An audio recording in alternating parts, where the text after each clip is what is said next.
कल रात गए से लेकर अब तक क्या हुआ, क्या था एयरपोर्ट पर, वो कौन जानना चाह रही है?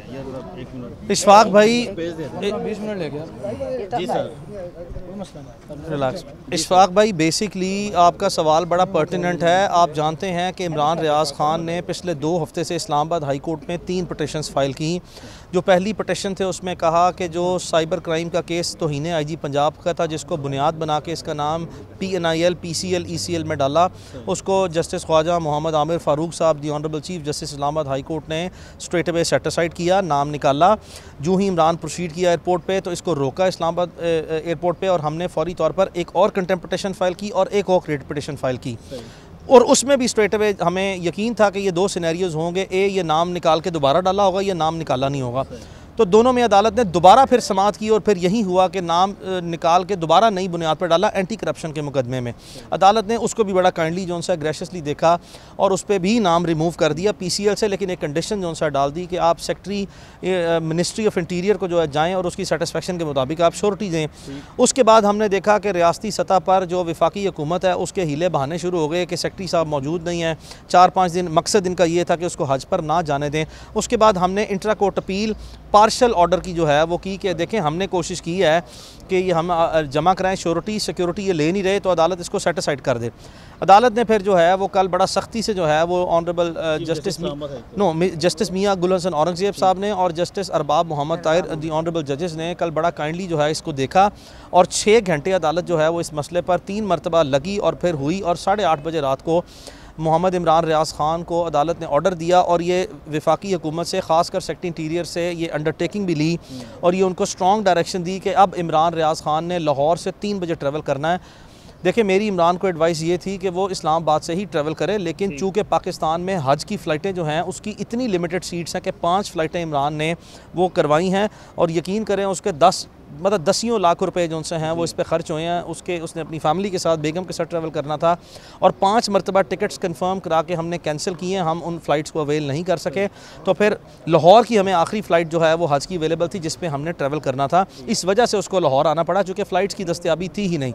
बहरहाल अदालत को एयरपोर्ट पहुँचे फिर क्या हुआ? हमें यकीन से, मैं पूरी ईमानदारी से कह रहा हूँ 100% हमें पता था कि कितने लोग वहाँ पर डिप्यूटेड हैं, उनके इरादे क्या हैं, वो क्या करना चाहते हैं, लेकिन उसके बावजूद जो है चूँकि ये बोनाफाइड ट्रैवल था और इमरान जो है वो उसको पता था कि मुझे गिरफ्तार कर लेंगे, लेकिन उसने चूँकि हज पे जाना था 100 रुकावटें यहीं पिछले 2-3 हफ्ते में अल्लाह ताला ने मदद की, दूर की, लेकिन इन्होंने, हमें पता था रुकावटें डालनी है तो इन्होंने रुकावट डाली। हम एयरपोर्ट की तरफ ट्रैवल किए तो हमें, मुझे ये बताएं कि अगर किसी लॉ इन्फोर्समेंट ने हमें कस्टडी में लेना है तो यूनिफॉर्म पहन के हमें वैलिडली और लेजिटिमेटली क्यों नहीं कस्टडी में ले लेते? मैं यही कहता हूँ कि मोहम्मद इमरान रियाज़ ख़ान ने मुझे बताएं कि कितनी मरतबा जो है वो अपनी अरेस्ट को रजिस्ट किया है, कितनी मरतबा वो एब्सकॉन्डर रहा है, कितनी मरतबा उसने नॉन कॉपरेशन किया, ये कितनी मरतबा उसने जो है वो पुलिस वालों के सर फाड़े हैं या कोई उनसे झगड़ा किया या वो कभी सज़ा याफ्ता हों। तो आप जब ये एक नामालूम अफराद का रूप धार के सिविल कपड़ों में आते हैं तो ये पुलिस के इदारे भी अगर आते हैं तो ये हमारी जो सिस्टर एजेंसीज है रियासत की उसको क्यों बदनाम करती है। अब आप देखें कल से पूरे मुल्क में जो है वो एक बहुत लंबी चौड़ी लान तान का सिलसिला शुरू है कि जी नामालूम अफराद ने जो सा वो उठा लिया, जबकि मैंने उधर ही रिपोर्ट किया था कि जो मोहम्मद इमरान रियाज़ ख़ान है इसको SP कैंट ऑपरेशंस लाहौर ने अपनी पूरे डिवीज़न की पुलिस के साथ मिलकर, चूँकि हम क्रिमिनल लॉ के एरिया ऑफ प्रैक्टिस में ही प्रैक्टिस करते हैं तो हम इन सबको जानते हैं, हमारी शक्लें फेमिलियर हैं, हम इनको जानते हैं, तो हमने पहले पहचान लिया सबको और इनको मैंने बार बार कहा कि हम कतई तौर पर आपको इसकी कस्टडी उस वक्त तक नहीं लेने देंगे जब तक कि कोई यूनिफॉर्म वाले पुलिस वाले हमारे सामने ना आए और हम उनको आइडेंटिफाई ना कर लें और आप हमें बताएं कि फ़लाँ FIR में ये मतलूब है, हमें कोई वारंट ऑफ अरेस्ट दिखाएं, बिस्मिल्लाह ले जाएं। आपने 3 दर्जन केसों में उसको घसीट लिया और ले जाएं, कोई मसला नहीं है।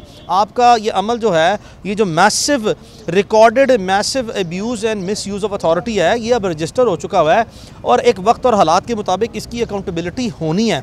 ये नहीं हो सकता इसकी अकाउंटेबिलिटी सूनर और लेटर ना हो, वक्त एक पहिया साइकिल घूमता है। इन्होंने बावजूद उसके एबनॉर्मली रिएक्ट किया, मेरी गाड़ी पर जो सा ईंटें मारी, एक गाड़ी के शीशे जो सा तोड़ दिए और सवेर जो सा वहाँ पे ड्रामेटाइजेशन भी तोड़ दिए। जी, गाड़ी के शीशे बाज़ाब्ता तौर पर तोड़े हैं और दूसरी गाड़ी के शीशों में क्रैक्स आ गए हैं।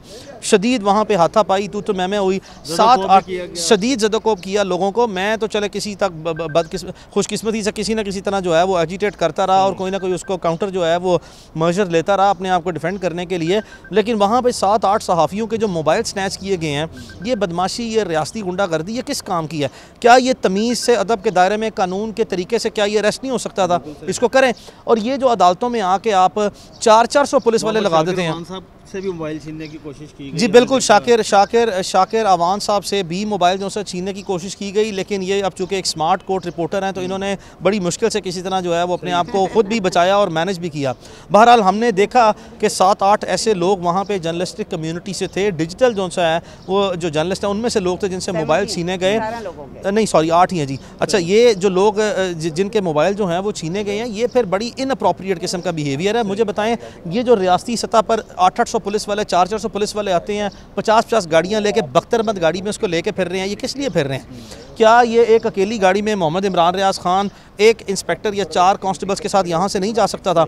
ये अदालतों को पूरा हाईजैक करना। जब वहाँ से लेकर लाहौर आए तो आपको कब पता चला कि इमरान रियाज को नश्तर कॉलोनी के मुकदमे में नामजद किया गया? इशफाक भाई, आप जानते हैं कि हमने सुबह लाहौर हाई कोर्ट में इमरान रियाज की एक रिकवरी के लिए हेबियस पिटिशन फाइल की थी। हमें पता था, खदशा ये था कि मुमकिन तौर पर ये उसको डली करेंगे, डिले करेंगे या किसी लीगल फ्रेमवर्क में लाने से गुरेज करेंगे। तो जो ही इनको पता लगा, सुबह 10:30 बजे पिटिशन फाइल हो गई। अब तो बल्कि अदालतों के रजिस्ट्रार ऑफिस में भी इनके कारिंदे बैठे और इनको फौरी रिपोर्ट करते हैं इदारों को। वो रिपोर्ट किया तो 12 बजे हमने देखा कि CCPO लाहौर जो है वो मूवमेंट हुई है और वो चीफ जस्टिस के पास आए और फिर हमने देखा कि यकायक जो आधे घंटे में यहाँ पे प्रॉबली हमारे जो ऑनरेबल चीफ जस्टिस हैं जस्टिस मलिक शहजाद खान, उन्होंने बड़ी प्रोएक्टिव जो है वो जुडिशरी की जो यहाँ पे इंटेग्रिटी है उसको रीस्टोर करना किया और वो नज़र आता है कि वो एक कंक्रीट किस्म के सॉलिड मेजर्स ले रहे हैं। तो अब उनकी वो देखें ना, उसका एक जुडिशल स्क्रूटनी का या जुडिशल इनका ओवरव्यू का एक इम्पैक्ट नज़र आना शुरू हुआ है। अब उसी वक्त फिर हम हाई कोर्ट में ही थे, हमारा जस्टिस मोहम्मद अमजद रफ़ीक साहब के पास केस लगा हुआ था 3 बजे।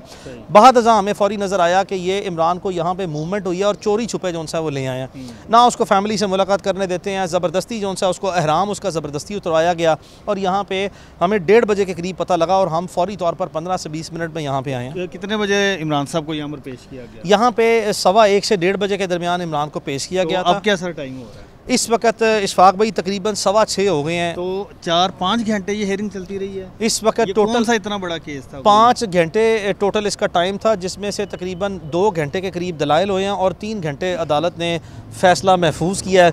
आम हालात में यहाँ पे कभी लोग समझते हैं कि जो फ़ैसला महफूज हो जाए, अब ऐसे हालात हो गए कि शायद वो ऐसा माना जाता है गैर महफूज हो गया, लेकिन हम इस केस में इन जज साहब पे मुकम्मल एतमाद का इज़हार करते हैं। अदालत को क्या बताया FIR में जो अमानत में ख़यानत की बात की गई? इशफाक भाई देखें, अमानत में ख़यानत ये होती है जिसमें अमानत, बताइएगा जो गवाह है वो कौन है और जो मुकदमे में मुद्दई है वो? अच्छा इशफाक भाई, एक जो शख्स हमारे सामने आया है मुद्दई बन के, वो PMLN का यूथ विंग का प्रेसिडेंट है, जो चीफ मिनिस्टर पंजाब हैं उनका वो पोलिंग एजेंट भी था।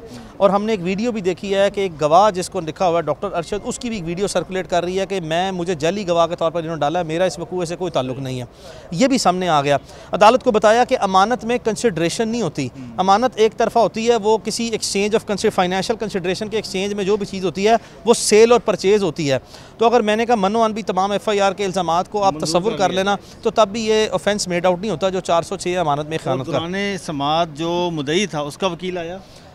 ना कोई मुद्दई का यहाँ पे वकील है, ना मुद्दई ने कोई शक्ल दिखाई है। एक शख्स के इतने पैसे चले गए हों और उसका नामो निशान ना हो, ये पाकिस्तान का उसका तो कोई तो वकील होना चाहिए। उसका ना, क्योंकि रियासत एक ऐसे बंदे के साथ खड़ी होगी जो इंटरेस्टेड ही नहीं था अपना केस परसू करने में। लॉ का एक कार्डिनल प्रिंसिपल है, law does not help those who sleep over their rights. तो हमारी पुलिस जो है उन मुद्दइयों के मुंह चूम रही है और पूरा पाकिस्तान उसने जो सा है वो आगे पुलिस लगा दिया उस बंदे के लिए जो घर सोया हुआ है और कभी आया भी नहीं है अदालत के सामने। तो जब इस तरह के एक संगीन किस्म के, एक क्रूशल किस्म के सर्कमस्टेंसेस प्रीवेल कर रहे होंगे तो फिर आप देख लें कि हालात क्या हैं। कमरा अदालत में पहुंचे तो आपने इमरान साहब से बात की, उन्होंने क्या बताया? रात उनको कहाँ पर रखा गया, हुआ क्या? देखें, इमरान को इन्होंने बड़ा मेल ट्रीटमेंट जो सा वो किया, उससे बहुत ज़ोर ज़बरदस्ती किया है। रात से लेकर अब तक जो है उसे किसी किस्म का कोई खाना जो है वो उन्होंने प्रोवाइड नहीं किया। ज़बरदस्ती उसका एहराम जो सा है वो उतरवाया गया। उसने जज साहब को ख़ुद वाज़े तौर पर बताया कि ये जो कारी ज़रब इन्होंने मुझे लगाई है, ये रहती ज़िंदगी तक मेरे दिल से ये बात कभी नहीं जाएगी कि इन्होंने ज़बरदस्ती करके जो है वो, मैं नहीं चाहता था कि मैं कोई ऐसे हालात पैदा करूँ जिसमें मेरे लिए जो है या इनके लिए कोई अनकम्फर्टेबल सिचुएशन क्रिएट हो।